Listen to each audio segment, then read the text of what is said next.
so exciting. I've never spoken to her before, but my name is Aaliyah, and today I'm going to be telling you guys a little bit about a festival, a tradition that's very near and dear to me and my culture, and that is the Mid-Autumn Festival, which is coming up this Friday. So, a little bit about me and why I felt called to tell you guys about it. So, I'm half Chinese, my mom is from China, and my dad is just like a white guy from California. And growing up, I grew up in Irvine, California, if anyone knows where that is.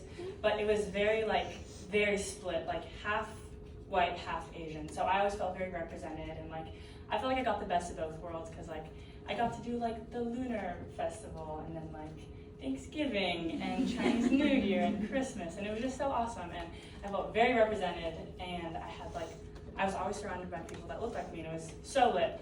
And then I got to Baylor, and it was still lit, but it was not as, I didn't feel as represented. And I remember specifically a moment my freshman year where I always celebrated the Mid-Autumn Festival by having mooncakes with my family, and my mom shipped me a package when I was a freshman for me and my roommates, and it was around this time, my freshman year, and one of my suite mates, God bless her, she meant no malice, but I was explaining to her, and we were, breaking bread, having our little mooncakes, and she was like, wait, I had no idea you were Chinese.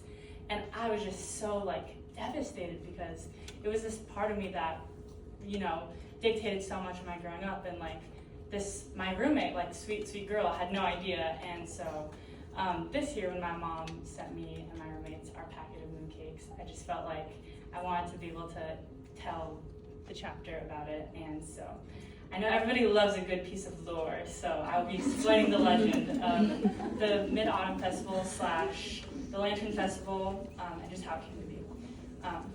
So, once upon a time, in a very distant land of China, about 3,000 years ago, there's a beautiful woman named chang'e, and her husband was a great archer named hou.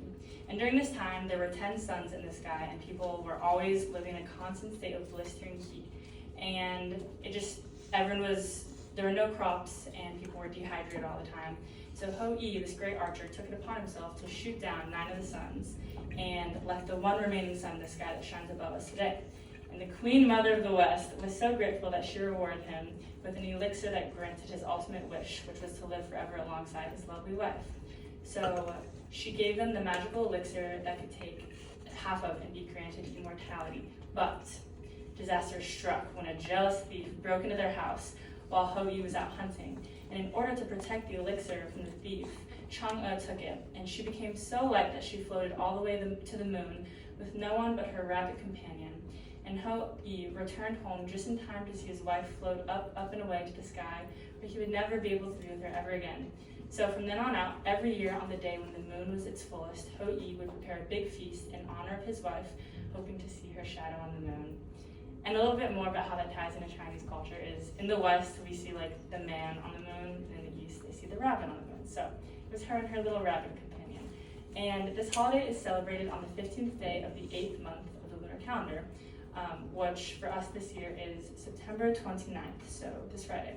And this holiday has come to represent the ultimate symbol of love and sacrifice and family union, so kind of like our version of Thanksgiving.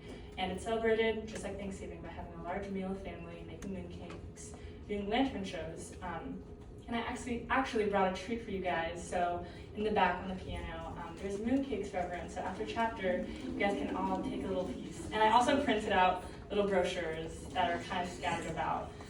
So even if they aren't on your chair, take one and read it and bring it home to your roommates and feel immersed in the culture. And then one little last thing about just what mooncakes are. They are, according to this website, regarded as works of art. And one of the most popular types, which is the type that I brought, has a salted egg yolk in the middle covered with a sweet lotus paste, encased in a golden dough, and finally molded in intricate and beautiful designs. And the tradition that my family always did growing up was we'd cut them into quarters, bet on which piece has the most yolk in it, and then fight for it. So I hope you guys enjoy it, and thank you for listening.